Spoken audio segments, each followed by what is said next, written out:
The news you can count on.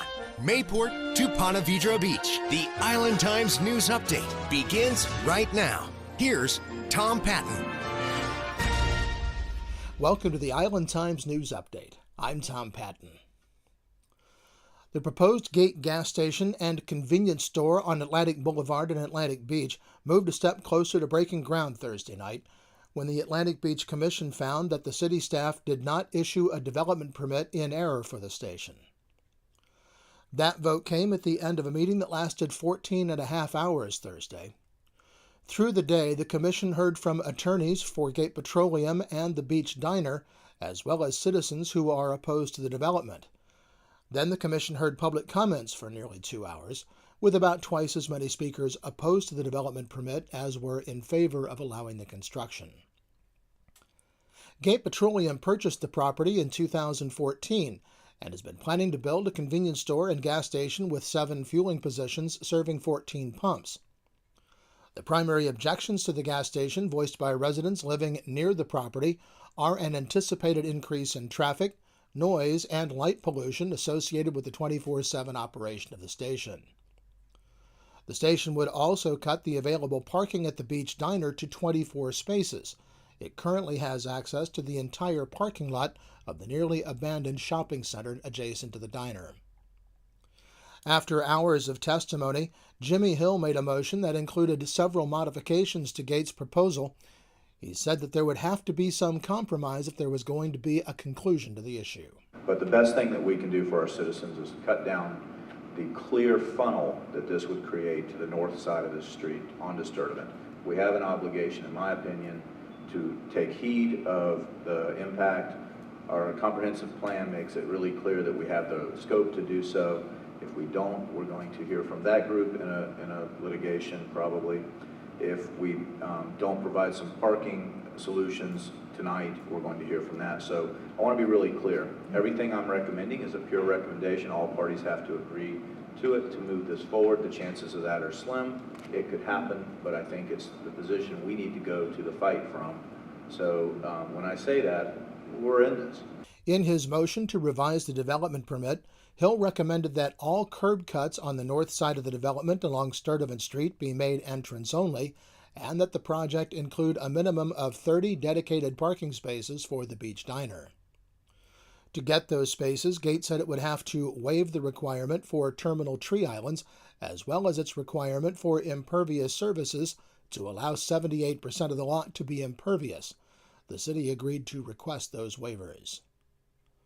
Other stipulations are that the landscaping enhance sightlines for pedestrian safety, that the vacuum station be moved to the front of the building so that it creates less noise for nearby residents, that dumpster service not be before 7 a.m. or after 9 p.m., and that the HVAC equipment for the store be shielded from view of the neighbors in a way that matches the building.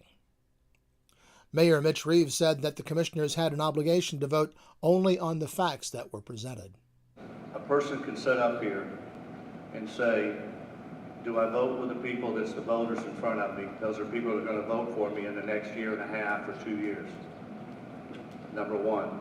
Or do I go with someone else? The real answer is not either one. The real answer is we need to vote. Because somebody tonight, if somebody spoke, and I'm voting tonight on this record, on the facts. Because one thing I have learned so far, and I think the lady tonight that spoke, is the oath of office. And one of the requirements that we have, and I encourage all the commissioners when we vote on this, that you vote on the facts and not emotions. Facts will never get you in trouble. Emotions will.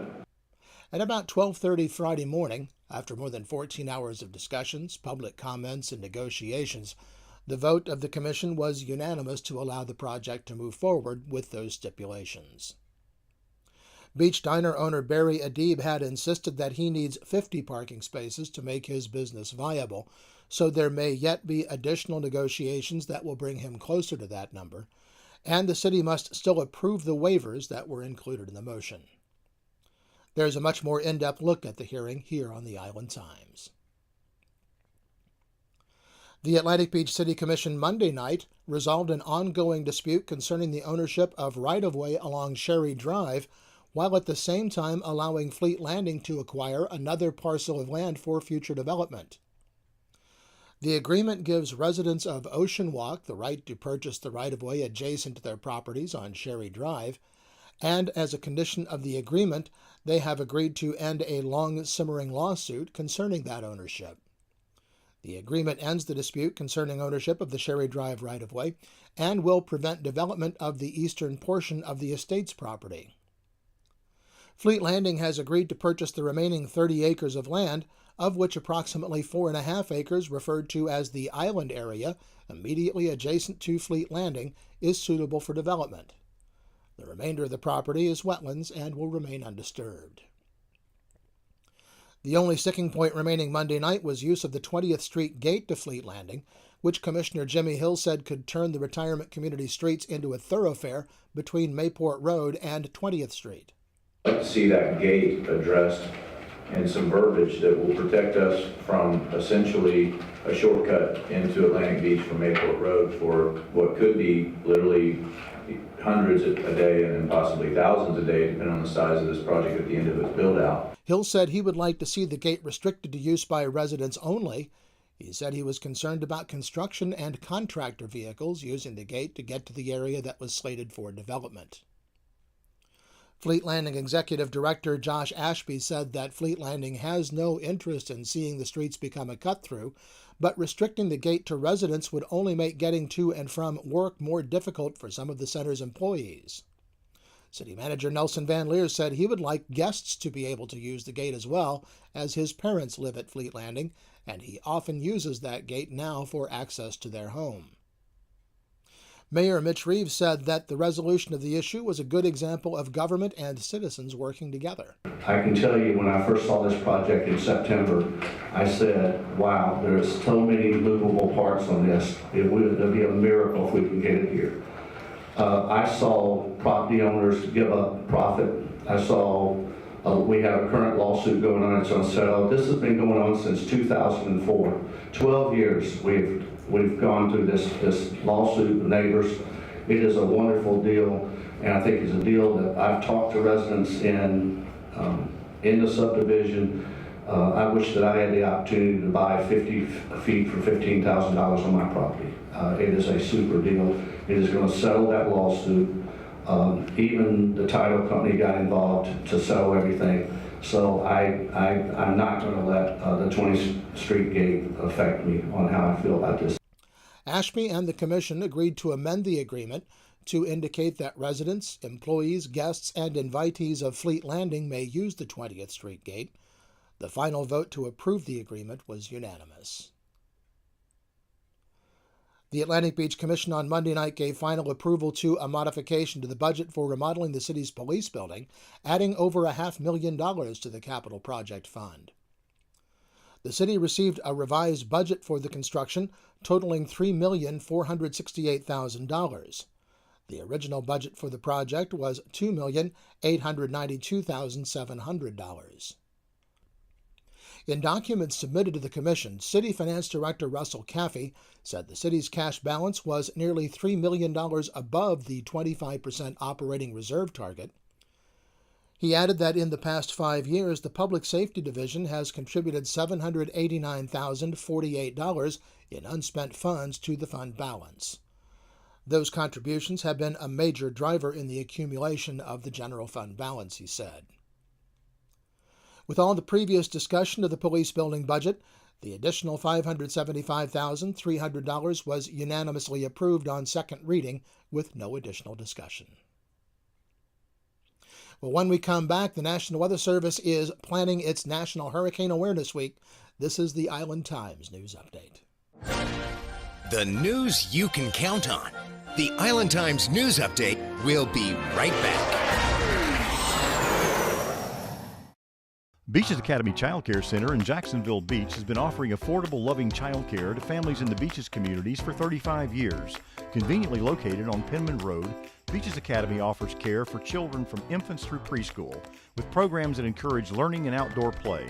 Our affordable tuition means families can get quality child care at a price that fits their budget.